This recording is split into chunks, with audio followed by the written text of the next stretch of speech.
What's going on, guys? Play-by-play gaming here, back with another Epic 7 video, and today we're going over the update to this week 12/17, this coming Thursday. Let's see what we got. So we got the Epic Pass coming up, the 2020 season Snowflake Festival, and like always, these are always worth it if you have the Sky Stones to pick this up.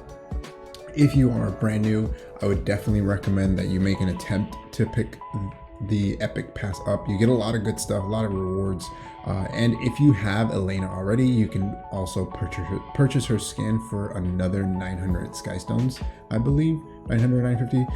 But as you move through the story, you'll gain EXP that'll unlock some of those rewards. So here we go. So if you just want the Epic Pass, it's 900 Sky Stones. If you want the skin as well, it's a total of 1800. So 900 for just the pass and then 900 for the skin. You get a list of all your rewards here. You still get a lot of good stuff. I would say definitely worth it. Not necessarily the Elena skin. Maybe if you already have her, like I said, and you feel like spending another 900 Sky Stones, it's a pretty cool skin. Otherwise, eventually it'll make its way into the skin shop and you can get whatever skin that you want with skin tickets, and you can purchase those skins in there. We have Mort. He is a new 5-star hero dropping this week as well. We got a preview of him last week and he does look pretty legit. He is a Knight Gemini, so he shares the same skill tree as Charles. So if you don't have Charles yet, not that they do the same thing, but maybe you might consider Mort. He is his kit looks very specialized, very specific to PvP. So if you're doing a lot of RTA arena, I would say maybe pick him up. He has an ignore effect resistance on his S1, which is pretty crazy. So after you do his S3, he becomes enraged. He ignores effect resistance. So you do have to mola this up to get a 50% chance to defense break. But then again, you're ignoring effect resistance once you're enraged. So 40% chance, I think, is still pretty good. His S2, he's immune to sleep and stun. Any hero that is automatically immune to things can potentially be OP. He does have to crit though, so building him on 100% crit or as close as you can to 100% is really important because of his passive. So when he inflicts a critical hit, when he does his S1, he has a 30% chance to activate Sacred Blessing, and that gives everyone on the team crit resistance, and it gives him increased speed for 2 turns. So it makes him faster, and it makes your team not necessarily immune to getting crit, but it's like a 50-50 shot at getting crit, something like that. And then his S3, he just like rips off his clothing and just steps on your face. That's pretty much what he does. He descends and attacks all enemies, so it's an AoE, and he inflicts injuries. So the injury mechanic reduces the amount of HP the opposing team has. So that's pretty intense. If he's fast enough, he can just cycle over and over, maybe doing his S3. It is on, I believe, a 5-turn cooldown, a 4-turn cooldown. If you mola his S3, he does get increased speed. So even then, 4 turns is quite a bit. So I'm not sure how fast this is going to ramp up with his increased speed. He's getting a new artifact, increases crit chance by 15%. After the caster uses a non-attack skill, has a 100% chance to increase crit damage for 2 turns. So if you happen to pull his artifact, it's pretty good. It gives you just base 15% crit. So if you're lacking that crit and you don't have any other artifacts that you can use that are night artifacts for him, this might be something that you can test out.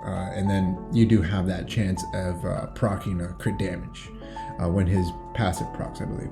And we are getting his side story, The Rise of the Great Immortal X, which should be pretty cool. I'm interested to find out a little bit more about him.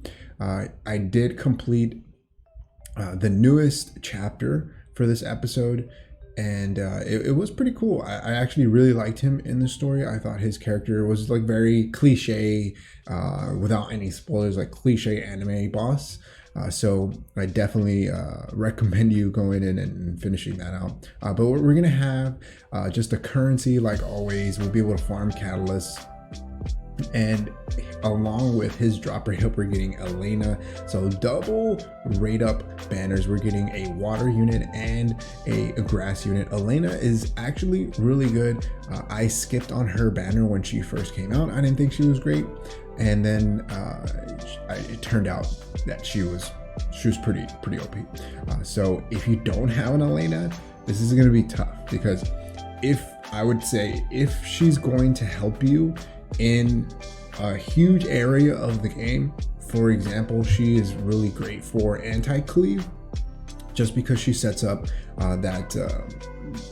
the immunity, she sets up the invincibility, not the immunity, the invincibility, and the increased effect resistance, I believe. So it essentially keeps your team from getting cleaved, right, getting destroyed. And Mort, he's brand new, right? He's brand new 5-star. None of these are limited heroes, and with the incoming Wonderland Tenebria, whatever her name is going to be, could be new limited. They haven't said if she's going to be a limited, so she could be a free hero for all we know. But it's always good to save your bookmark. Save at least enough to guarantee yourself pity for Tenebria, which could potentially be a limited. If you have extra bookmarks, I would say, if you don't have Elena, throw some bookmarks at Elena. Mort, if he's husbando for you, go for it. If not, maybe save. You'll be able to still pull either of these two heroes from the Covenant summon pool. They'll be there, they're not limited.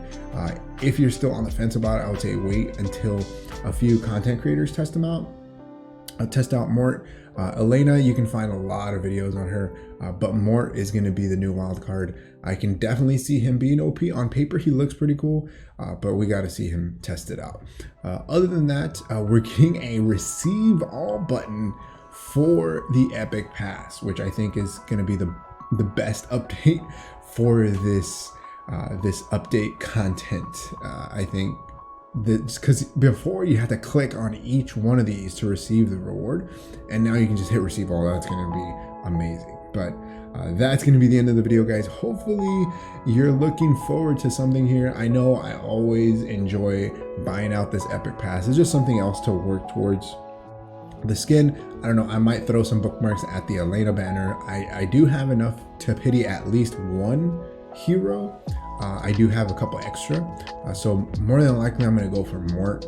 I'm going to try to pull him just because he's a new unit, and I like collecting these new units now, since it's a bit tough getting gear for all of them. I'm moving towards the collector side of things. But yeah, let me know what you guys think. Let me know how you are expecting to build Mort, if you're pulling for him, if you're skipping. Also let me know, what are you waiting for? What's your most awaited 5-star hero? Like always, thank you for watching. If you happen to enjoy the video, hit that like button. If you haven't subscribed, hey, think about subscribing. It definitely helps the channel grow and reach more people like you who like content like this. Like always, thanks for watching, and I'll see you next time. Peace.